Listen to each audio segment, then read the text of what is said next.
Socrates once said, "The only thing I know is that I know nothing." Now wait a second, I know what you're thinking. Did I just click on a video to hear some 17-year-old kid who just figured out how to ask a girl to prom try and tell me how to live my life with a generic Socrates quote? Well, yes, but hold on, there's a little more to it than that. I didn't quote Socrates because it was truly necessary to introduce my argument. I didn't even quote Socrates because I wanted to. I quoted him because I care that you think I'm impressive.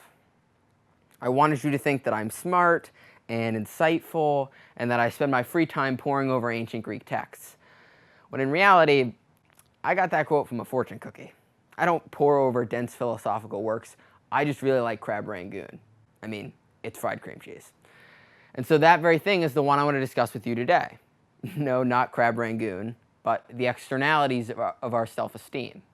What is true internally rooted confidence, and how can we build it? In order to answer this question, let me put you in my shoes when I was 13 years old.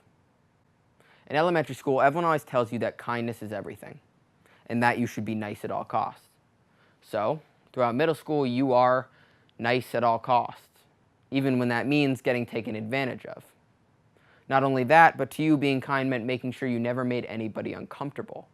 So, of course, you would stay away from speaking your mind out of worry that you might offend someone. As you can imagine, quite quickly, this abundance of kindness became inflated. And since it's what you identify and pride yourself on, the lack of appreciation caused your confidence to dwindle. You see, you were nice for all the wrong reasons. You were kind not purely because of your goodwill, but largely because you saw no other option. True kindness doesn't come from a place of necessity. True kindness comes from a place of strength and options. It is to have the capacity for disagreeableness and yet choose the other path. Your kindness was not a choice. Your kindness was a rationalization for your weakness. And your confidence didn't come from the satisfaction of doing good things.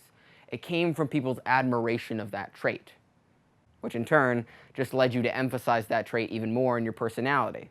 For example, you'd give out compliments for the sake of appearing kind, like the time you told your friend's mom that her cooking could win a Michelin star.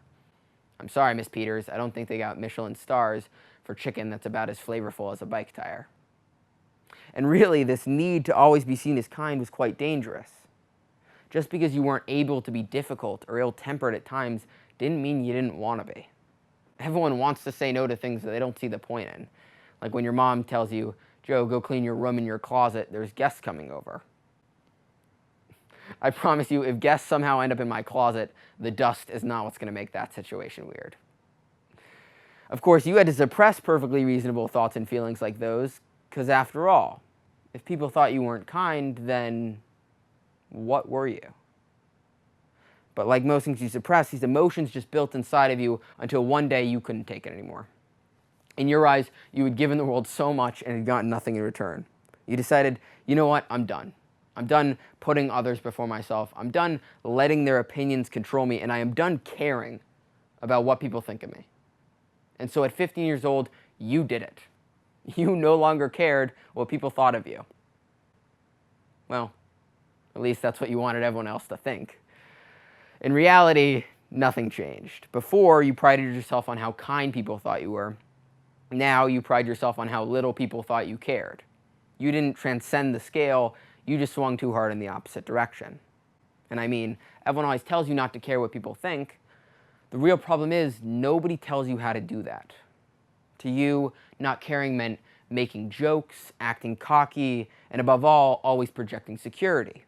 And so in order to feel like you cared less, you decided to act like you cared less. You acted arrogant, condescending, and whenever someone criticized you, you wrote it off as jealousy. Looking back, you missed a lot of good advice that you were too confident to take. And soon, this hardened exterior started to take a toll on your relationships. Because vulnerability is essential to any meaningful relationship, and you couldn't be vulnerable, you went through life pushing people away instead of welcoming them. And that was a breaking point for you. After pushing away one particular person that should have been embraced, you had one honest moment with yourself. And in that moment, you realized that your confidence was still in the hands of others, no matter how much you tried to convince yourself otherwise. There was obviously a problem, and yet you still had no idea how to solve it.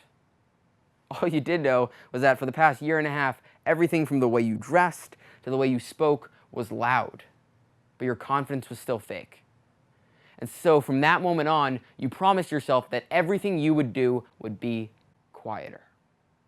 You'd still strive for success, but instead of accomplishing things for the way they will make you look, you vowed to accomplish them for the way they will make you feel. And to make sure that was actually the case, and your actions weren't corrupted by validation, you'd ask yourself one simple question. Why? You'd say, why am I climbing this mountain? Is it because I want to have an experience for myself? Or is it because I want to post it on Instagram and show how adventurous I am?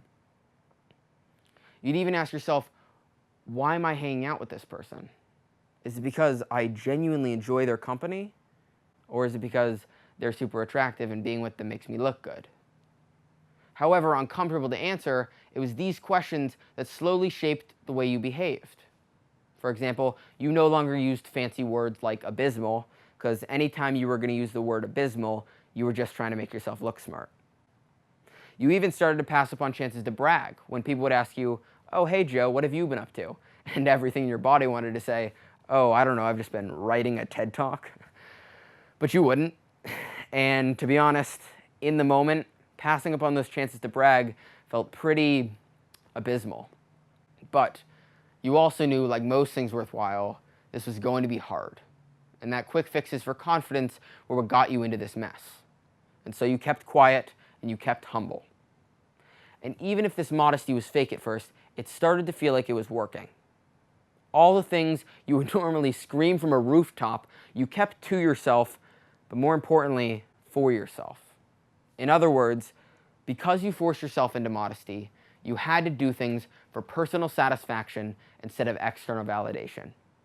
And that personal satisfaction is the defining characteristic of where true confidence comes from. That is what people mean, or should mean, when they say confidence comes from within. So, by doing amazing things and telling nobody, you were able to develop true self-confidence. The kind that doesn't rely on how many people know your name or whether that girl over there thinks you're cute or not. But more importantly, the kind of confidence you don't have to prove that you have. And that is where our story ends. That's where, at least, I wish it ended. More realistically, our story, it doesn't end. Take this, for example. I'm standing on a stage with my name plastered on a video. I mean, the mere fact that I'm giving this talk without a bag over my head makes me a hypocrite. And I would be lying if I said I was not allured by how maybe you would think, wow, he seems pretty articulate. Or even, he's kind of cute. But the point of my talk is not to run from praise or public achievements. It's to be honest with ourselves when we answer 3 simple questions. 1, where does your confidence come from? 2, how much control do you have over that source? And 3, do you actually want another order of crab rangoon? Thank you.